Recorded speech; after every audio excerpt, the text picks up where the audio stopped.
this is a new Tiger that we've seen in the last couple of years. That's no secret. You know, he's different with the media than he was when he was sort of at his ruthless best in his 20s and even in his early 30s. And I think his back struggles really did humble him. You know, he thought that he might not ever get to play this game again. And this is what Tiger Woods does. So the whole thought of not being able to do that, I think, really gave him some perspective. And it's been great. And I've been at, I think, every event that he's played in the last 18 months. So this is a tough day. You know, it's a tough day. I've spent so much time around this guy. And like you said, this is what I do. So seeing those pictures and not having answers is tough. Your full-time job is to cover Tiger Woods. Is he accessible? Was he kind? Was he nice to you? What was it like? Yeah, nice, kind, all those things. I mean, of course, he's Tiger Woods, and he's got a lot of different competing interests for his time. So, you know, it's not like we're hanging out all the time. But every time that I did get to talk to him, he remembers my name. You know, talks to me one-on-one, is honest, forthright. It's really been a thrill. It's been a great experience. So I'm kind of really not.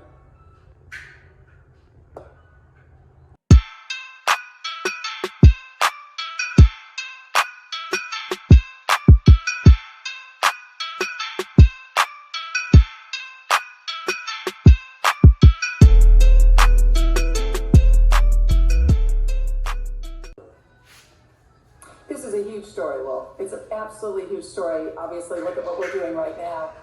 In the world, there's so much going on, and it's Tiger, and it will be, I think, for several days. Why is that? He's transcended golf long ago and moved into this stratosphere of culture and role modeldom and an iconic status that will be studied 100 years from now. It's part of our culture. It's what we do. We usually go on a first-name basis with these people. Tiger, Kobe, obviously comes to mind 13 months ago in Southern California as well. Obviously very, very different tragedies, of course.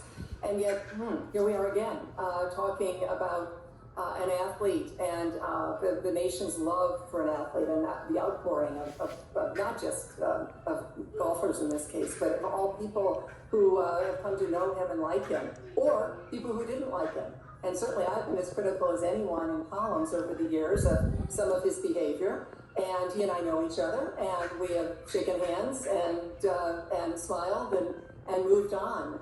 So that's the kind of guy he is. I mean, he realizes that he could be polarizing at times, and he could be beloved at many times. And right now, obviously, everyone, no matter if you like him or didn't like him, but right now, of course, you're thinking of him as the dad of those two beautiful kids we saw at the green on 2019 Masters. I was right there and watched that happen. His daughter and his son, both sports-playing kids. A soccer player, his daughter is, and a golfer, his son is.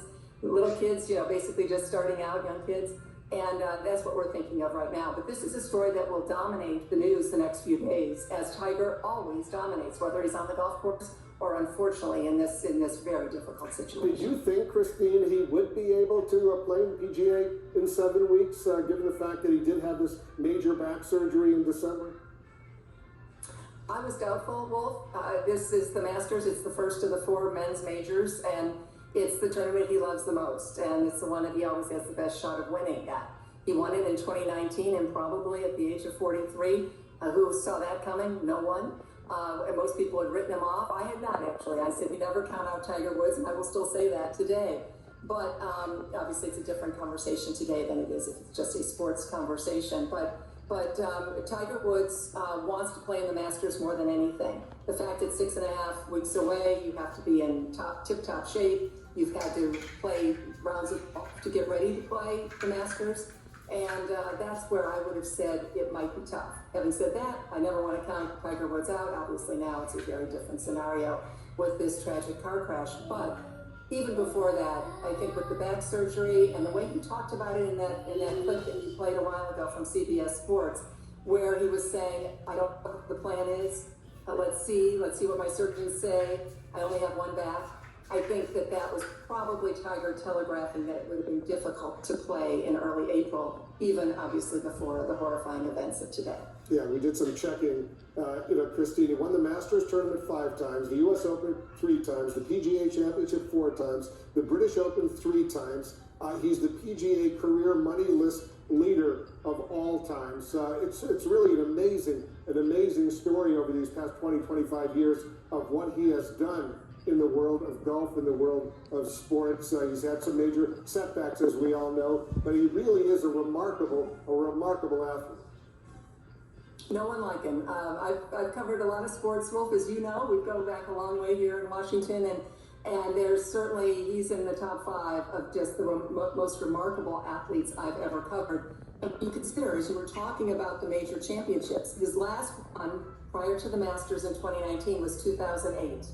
So he went from the U.S. Open the summer of 2008 to April of 2019 without winning a major. And everyone said, no way. And then he emerged, and that will be the kind of story that people tell their grandkids and their great-grandkids pass along about how Tiger came back against all odds 11 years after he had won his previous major. So that's the Tiger Woods you know, and that's the fighting spirit that he's going to need. Obviously, I don't want to get too cliche-ridden here because we're talking a sporting event in golf, and now we're talking life, but that's exactly what he's going to need, that comeback spirit that he has, and he has had mounds of it, and he's going to need it, obviously, now in a very different way. He certainly will. We, of course, are not only praying for him, hoping for the best, but for his children, Charlie, his son Charlie, his daughter Sam. He became, as we've all seen, very, very close with both of these kids, and it's heartbreaking to just think about that angle. We're showing our viewers these pictures coming in. That's the vehicle. He was driving by himself around 7 a.m. LA time earlier today, which went off this winding road into the cliff. That vehicle has now been brought out of the cliff, and we've seen the sheriff's deputies. They've been going through it, collecting all sorts of evidence there. Nick Watt is in LA for us. We're standing by about less than a half an hour or so for now. The sheriffs in LA, Nick, are supposed to brief us on the very latest information. We'll have live coverage. But what do you hear? Well, Wolf, the latest we're hearing is that the injuries to Tiger Woods are not life-threatening, and we hear from officials that they believe he was conscious when emergency personnel first arrived on that scene. Also, a little bit of description from those officials about the road that this crash occurred on. Now, Tiger Woods was on a downhill stretch in that SUV, a winding road. Officials say you can pick up speed on that road just through momentum. He crossed the median, he jumped the curb, and then flipped that SUV in the shrubs along the side of the road. All of this at about 7 a.m. this morning Pacific time. Now, we have heard that he has compound fractures to his legs, has undergone surgery, or is perhaps still undergoing surgery to those injuries. But the headline, Wolf, the injuries to Tiger Woods right now, we are being told, are not life-threatening. Wolf? I do definitely appreciate the support. Don't forget to like, comment, share this video, subscribe, turn that notification bell on, and I will definitely see you the next video.